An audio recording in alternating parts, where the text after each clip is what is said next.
All right, let's dive right into this explainer. We're going to decode tonight's breaking military action in the Middle East, and we're doing it completely without the political spin. We're just looking strictly at the facts on the ground to understand exactly what just went down near one of the absolute most critical waterways in the world, the Strait of Hormuz. We'll break down the timeline, the targets, and the wild geopolitical mystery that makes this whole situation so incredibly volatile. A warning shot across the bow. This phrase perfectly captures the US intent here. It hooks us immediately into a situation that is measured, it's deliberate, and it's highly strategic. This definitely wasn't an act designed to plunge the region into total chaos. Instead, think of it as a very specific, undeniable message just delivered through force. Section 1. The US airstrikes. To peel back the layers of this giant geopolitical onion, let's start right at the surface with the explosive breaking news and see exactly what the military did tonight. So according to statements, the US military, acting under CENTCOM, targeted 3 very specific tactical assets along the Strait of Hormuz coast. We're talking drone storage sites, missile storage sites, and radar installations. They didn't just strike randomly, right? They went directly after the operational capacity to launch and track airborne weapons. Based on available intelligence, this was a highly contained, targeted operation. It's not the beginning of some sustained bombing campaign. Section 2. The cargo ship catalyst. Now, military actions like this, they don't just happen in a vacuum. To actually understand the airstrikes, we really have to look at what provoked them in the first place. First, there was a fragile peace in place.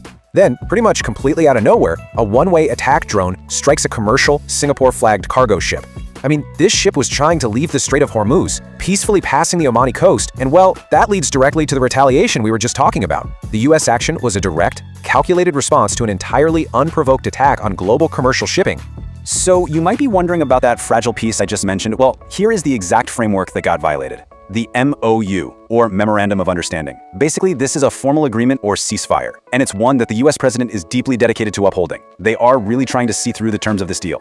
The president made it explicitly clear that firing a drone at a cargo ship, that was a blatant, undeniable breach of this specific ceasefire agreement. Section 3. A warning shot. The strategic messaging behind the US response here is really all about leverage and communication. The objective is essentially a slapback in the face. It is definitely not about restarting a war. Based on official conversations, neither side actually wants to resume a full-scale conflict. The US simply wants to show Iranian leadership, hey, our military is still present and we can and absolutely will strike at will if pushed. It's about drawing a firm line in the sand and re-establishing deterrence. To truly grasp the gravity of the US deterrent in the region, you just have to remember this number, 50,000.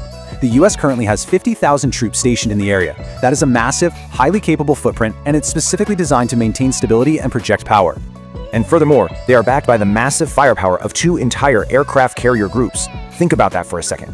When you combine 50,000 ground troops with the mobile, absolutely overwhelming air and sea power of 2 carrier strike groups, you have an immense military option ready to be deployed literally at a moment's notice. So the absolutely crucial point to take away here is that this overwhelming leverage is being used to enforce the peace, not to break it. The ultimate goal is crystal clear. Force Iran to get the Islamic Revolutionary Guard Corps, the IRGC, under control and permanently stop these incredibly dangerous attacks on shipping vessels navigating the Strait of Hormuz. All this military might, it's simply the stick being used to enforce the diplomatic agreement. Section 4. Iran's fragmented leadership.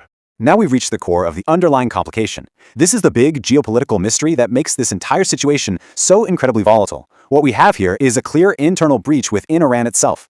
On one hand, you have the Iranian political leadership. These are the officials who actually agreed to and signed the MOU and the ceasefire. But then, on the other hand, you have the military wings, the IRGC and these isolated cells who just keep pushing the limits and testing the US military. It's crazy, right? The politicians agreed to peace, but the military wings just keep launching drones. And this communication gap is so severe that it actually prompted a pretty extraordinary idea from the US military. CENTCOM considered placing one of their own commanders side by side in Qatar just to mitigate and stop this kind of rogue activity. They literally wanted someone right there in the room to try and bridge this massive disconnect. Which leads us directly to a massive unknown. Are these attacks sanctioned from above, or are they just the work of isolated cells? This is the fundamental problem that has existed since the conflict began. It remains completely unclear how coordinated the actions of the IRGC actually are. Is the right hand just ignoring the left hand, or are they secretly working together behind the scenes? It's like a giant puzzle. So as we wrap up this explainer, I really want to leave you with this provocative thought. If the leadership is fragmented and you somehow manage to get buy-in from the political top, what does that actually mean for the cells on the ground who clearly don't buy into the peace? Think about it. How can any ceasefire possibly hold if the hierarchy itself isn't even in control of the forces on the ground? Keep that question in mind as we watch how this incredibly delicate situation in the Strait of